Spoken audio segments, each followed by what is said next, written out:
चौथा बेताल बीरबल की कथा। महाश्मशान के उस सिंसपा वृक्ष से राजा विक्रमादित्य ने बेताल को फिर से नीचे उतारा और पहले की ही तरह उसे अपने कंधे पर डालकर वापस लौट चला।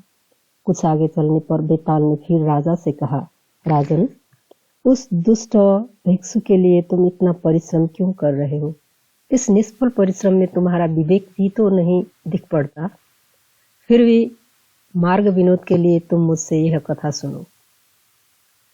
धरती पर अपने नाम को सच करने वाले शोभावती नाम की एक नगरी है। वहां शूद्रक नाम का राजा राज करता था। उसके राज्य में प्रजा हर प्रकार से सुखी थी। शूद्रक सच्चे अर्थों में प्रजापालक था। प्रजा को उस पर अटूट आस्था एवं विश्वास था। वीरों पर प्रीति रखने वाले उस राजा के पास नौकरी करने की इच्छा से एक बार मालवा से बीरवर नाम का एक ब्राह्मण आया। उसके परिवार में 3 व्यक्ति थे। उसकी गर्भवती स्त्री धर्मवती, पुत्र सत्यवर तथा कन्या वीरवती। इसी तरह वो तीनों ही सेवा के लिए उसके सहायक थे, जो कमर में कृपाण, एक हाथ में तलवार और दूसरे में ढाल लिए सदैव उसकी सेवा में तत्पर रहते थे। बीरबल राजा शूद्रक के दरबार में पहुंचा और अपने आने का उद्देश्य कहा तो राजा ने उसके व्यक्तित्व से, चाल के ढंग से प्रभावित होकर उसे दास रखना स्वीकार कर लिया। किंतु बीरबल ने जब 500 स्वर्ण मुद्राएं प्रतिदिन के हिसाब से पारिश्रमिक मांगा तो राजा कुछ हिचकिचाहट में पड़ गया। उसने बीरबल को नौकरी तो दे दी, किंतु गुप्त रूप से उसकी जांच करने का भी निर्णय कर लिया। उसने अपने गुप्तचर को आदेश दे दिए कि बीरबल के बारे में अच्छी तरह छानबीन करके यह पता लगाए कि उसका परिवार कितना बड़ा है और इतने पैसों का वह उपयोग किस प्रकार करता है।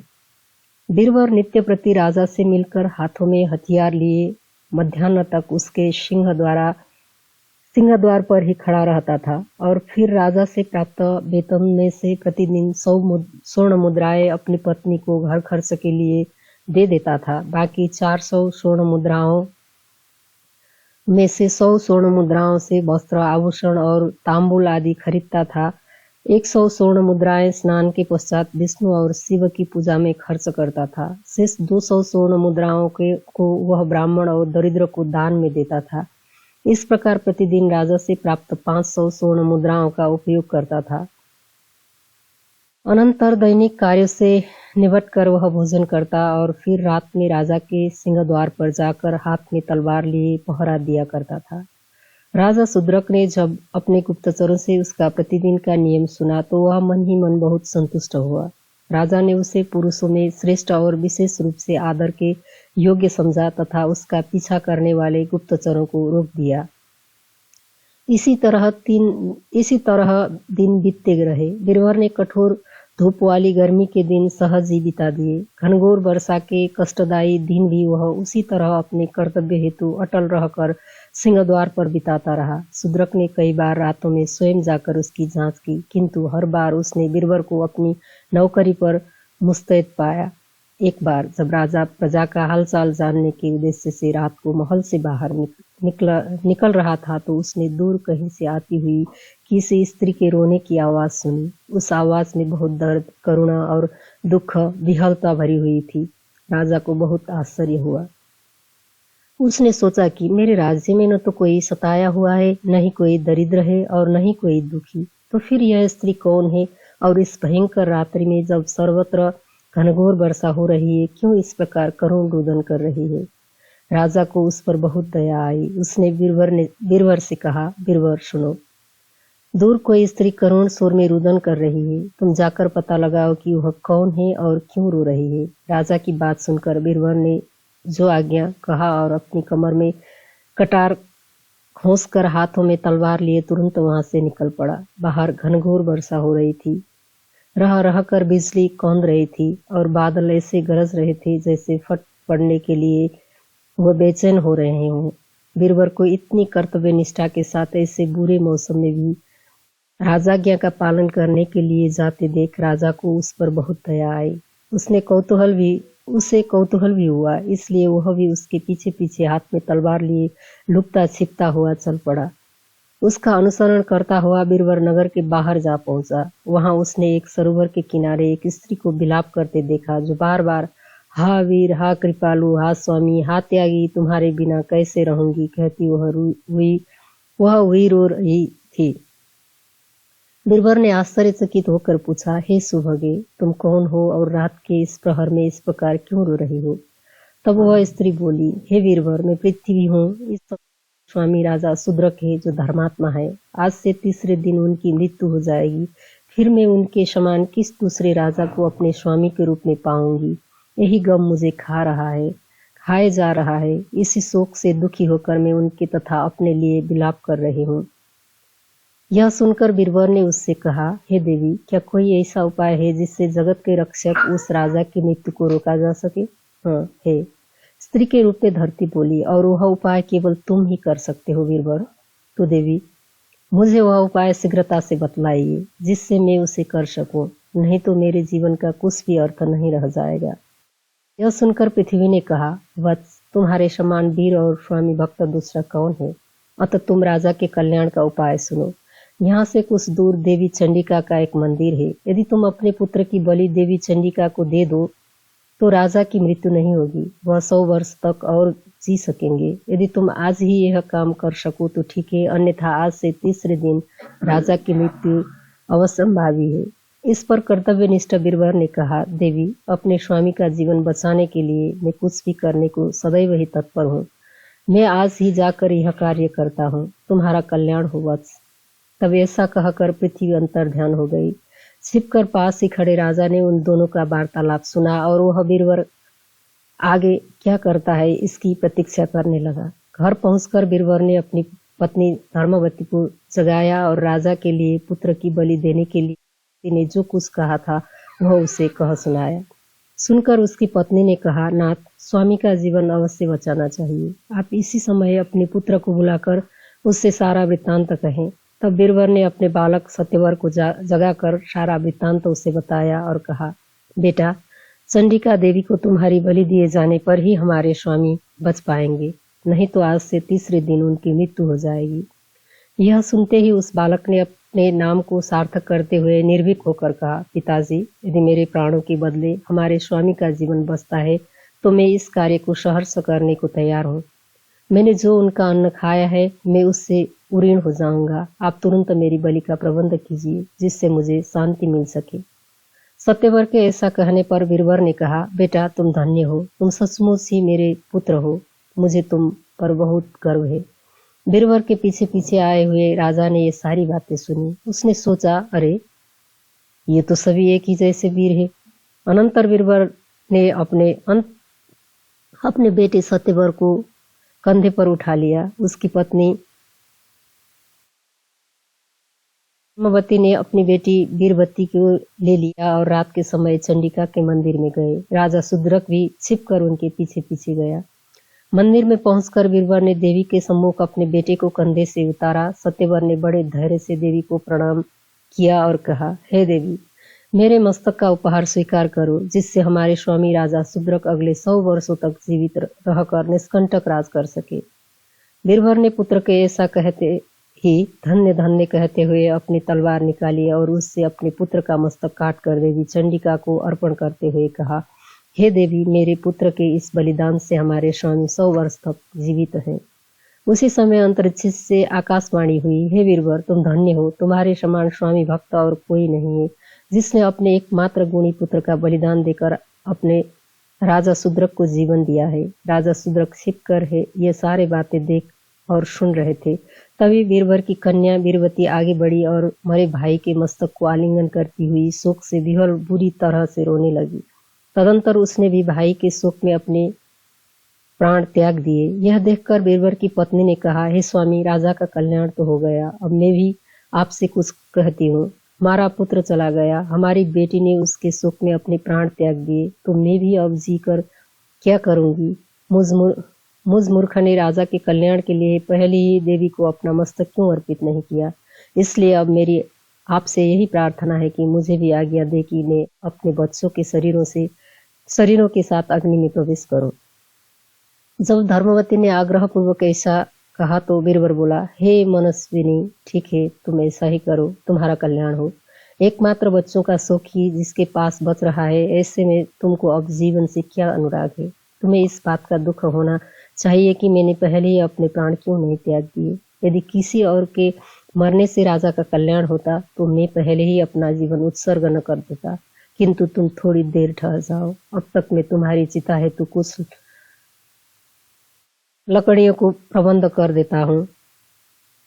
यह देखकर बीरबल ने लकड़ियों की एक चिता तैयार की, अग्नि से उसे प्रज्वलित किया और उस चिता पर दोनों बच्चों के शव रख दिए। तब उसकी धर्मपरायण पत्नी उसके पैरों में जा गिरी। उस पतिव्रता ने देवी को प्रणाम करके कहा, हे देवी, मुझे आशीर्वाद दीजिए कि अगले जन्म में भी यही आर्यपुत्र मेरे पति हों और यही राजा मेरे स्वामी, मेरे इस शरीर त्याग से इनका कल्याण हो। यह कहकर वह साध्वी स्त्री भयानक लपड़ों वाली उस चिता की अग्नि में इस प्रकार कूद पड़ी मानो जल में कूद पड़ी हो। इसके बाद पराक्रमी बीरबल ने सोचा, आकाशवाणी के अनुसार राजा का काम तो मैं पूरा कर चुका हूँ। मैंने राजा को जो नमक खाया था उससे उऋण हो गया। अब मुझ अकेले को ही अपने जीवन से मोह क्यों रखना चाहिए? जो मरण करने योग्य थे, प्यारे थे, उन सभी अपने कुटुंबी जनों का नाश करके अकेला अपने को जीवित रखने वाला मुझ जैसा कौन अभागा व्यक्ति होगा? तो फिर मैं भी क्यों न अपने शरीर की बलि देकर देवी को प्रसन्न करूं। ऐसा सोचकर वह देवी को प्रसन्न करने के लिए उसकी स्तुति करने लगा। हे देवी, हाथों में शूल धारण करने वाली महिषासुर मर्दिनी, जगत जननी, तेरी जय हो। हे माता सर्वव्यापिनी, आप देवताओं को प्रसन्नता देने वाली है, तीनों लोकों को धारण करने वाली है। हे माता, सारा संसार तुम्हारे चरणों की वंदना करता है। अपने भक्तों की मुक्ति के लिए तुम ही शरण रूप हो, तुम्हारी जय हो। हे काली, जय कपालिनी, जय कंकालिनी, हे कल्याणमयी, आपको नमस्कार है। मेरे मस्तक का उपहार स्वीकार कर तुम राजा सुद्रक पर प्रसन्न हो। तत्पश्चात देवी की स्तुति करके बीरबल ने झटपट तलवार से अपना मस्तक काट डाला। वहां छिपकर सुद्रक के सारे बातें देख रहा था। दुख से विकल होकर उसने आश्चर्यपूर्वक सोचा, हे भगवान, मेरे लिए इस सज्जन पुरुष और इसके परिवार ने यह कैसा दुष्कर कार्य कर डाला। ऐसा तो न कहीं देखा अथवा सुना गया। इस विचित्र संसार में इसके जैसा धीर पुरुष और कहाँ मिलेगा जो बिना कहीं सुने पर परोक्ष में अपने स्वामी के लिए अपने प्राणों तक अर्पित कर दे। यदि इसके उपकार का प्रत्युपकार मैं न कर सकूं तो मेरे राजा होने का अर्थ ही क्या रहा गया? फिर तो मेरे और एक पशु के जीवन में कोई अंतर ही नहीं है। ऐसा सोचकर राजा सुद्रक ने अपनी तलवार म्यान से निकाली और देवी की प्रतिमा के सामने प्रार्थना की, हे भगवती, मैं आपकी शरण में आ रहा हूँ, अतः आप मेरे मस्तक का उपहार लेकर प्रसन्न हो और मुझ पर कृपा करें। अपने नाम के अनुरूप आचरण करने वाली इस बीरबल ने मेरे लिए ही अपने प्राणों का त्याग किया है, अतः मेरे प्राण लेकर आप प्रसन्न हो और बीरबल तथा उसके पुत्र पुत्री एवं पत्नी को पुनर्जीवित करें। यह कहकर राजा ने ज्यों ही तलवार से अपना मस्तक काटना चाहा, तभी आकाशवाणी हुई, हे राजन, तुम ऐसा दुस्साहस मत करो। मैं तुम्हारी वीरता से प्रसन्न हूँ। मेरा आशीर्वाद है कि यह ब्राह्मण तत्काल अपने परिवार सहित जीवित हो जाएगा। इतना कहकर आकाशवाणी मौन हो गई। बीरबल भी अपने पुत्र, कन्या तथा पत्नी सहित अक्षत शरीर होकर जी उठा। यह दृश्य देखकर राजा फिर छिप गया और प्रसन्नता के आंसुओं से भरी आंखों से उन्हें देखता रहा। बीरबल ने अपने बच्चों तथा स्त्री सहित अपने को भी सोता हुआ सा देखा और उनका मन भ्रांत हो गया। बीरबल ने अपनी पत्नी और बच्चों को अलग अलग ले जाकर पूछा, तुम लोग तो आगे में जलकर भस्म हो गए थे, फिर जीवित कैसे हो गए? और मैंने भी तो अपना मस्तक काट डाला था, मैं भी जीवित बचा हूँ। यह मेरी भ्रांति है या देवी के सचमुच हम पर कृपा की है? ऐसा कहने पर उसकी पत्नी एवं बच्चों ने कहा, पिताश्री, हम लोग सचमुच जीवित हो गए हैं। यह देवी का अनुग्रह है, यद्यपि हम अभी तक यह बात जान नहीं पाए हैं। बीरबल ने भी यही समझा कि ऐसी ही बात है, पर उसका काम पूरा हो चुका था, अतः वह अपनी स्त्री एवं बच्चों सहित अपने घर लौट आया। घर पर स्त्री एवं बच्चों को छोड़कर उसी रात वह पहले की तरह फिर से राजा की ड्यूटी पर पहुंचा और अपनी नौकरी मुस्तैद हो गया। यह देखकर राजा सुद्रक की सबकी आंखें भवाकर फिर अपने महल की छत पर जा चढ़ा। वहां से राजा ने पुकार कर पूछा, ड्योढ़ी पर कौन है? तब बीरबल ने कहा, स्वामी, यहाँ मैं हूँ। आपकी आज्ञा से मैं उस स्त्री को देखने गया था, पर मेरे देखते ही देखते वह गायब हो गई। बीरबल की यह बात सुनकर राजा को बड़ा विस्मय हुआ, क्योंकि उसने तो सारा हाल अपनी आंखों के सामने देखा था। वह सोचने लगा, यह कैसा मनस्वी पुरुष है जो धीरवीर एवं समुद्र के समान गंभीर है। अभी अभी इसने जो कुछ किया है उसका एक शब्द भी अपने मुंह पर लाना नहीं चाहता। धन्य है बीरबल, ऐसे वीर पुरुष सौभाग्य से ही किसी किसी को नसीब हुआ करते हैं। इस तरह की बातें सोचता हुआ राजा चुपचाप महल की छत से उतर आया। बाकी की रात उसने अंतपुर में जाकर बिता दी। सवेरे बीरबल राजदरबार में राजा के दर्शन करके गया। उसके कार्यों से प्रसन्न राजा ने पिछली रात का सारा विवरण अपने मंत्रियों से कह सुनाया। सुनकर वो सभी आश्चर्य के सागर में डूब गए। राजा ने प्रसन्न होकर बीरबल तथा उसके पुत्र को कर्णाक का राज्य दे दिया। राज्य पाकर अब वो दोनों समान वैभव वाले तथा एक दूसरे का फल चाहने वाले बन गए। इस प्रकार राजा शूद्रक और राजा बीरबल दोनों ही सुखपूर्वक रहने लगे। बेताल ने यह अद्भुत कथा सुनाकर राजा विक्रमादित्य से पूछा, हे राजन, यह बतलाओ कि उन दोनों में से बड़ा वीर कौन था? जानते हुए भी यदि तुम नहीं बताओगे तो तुम्हें पहले की तरह ही शाप लगेगा। यह सुनकर राजा ने बेताल को उत्तर दिया, हे बेताल, उन दोनों में से बड़ा राजा शूद्रक ही था। बेताल बोला, राजन, सबसे बड़ा वीर क्या बीरबल नहीं था? उसने तो स्वयं राजा के कल्याण हेतु अपना मस्तक तक काट डाला था। या फिर उसकी पत्नी, उसने भी तो अपना बलिदान दिया था। उसके पुत्र सत्यवर ने भी कौन सा कम वीरता का काम किया था। राजा के कल्याण हेतु उसने भी तो सहर्ष मां चंडी को अपने मस्तक अर्पण कर दिया था। वह तो बालक होने पर भी वीरता का उत्कर्ष था। तब फिर तुम शूद्रक को सबसे बड़ा वीर किस लिए कर रहे हो? बेताल के इस कथन पर विक्रमादित्य बोला, हे बेताल, ऐसी बात नहीं है। बीरबल का जन्म ऐसे कुल में हुआ था जिसके बालक अपने प्राण, अपने स्त्री और अपने बच्चों की बलि देकर भी स्वामी की रक्षा अपना परम धर्म मानते हैं।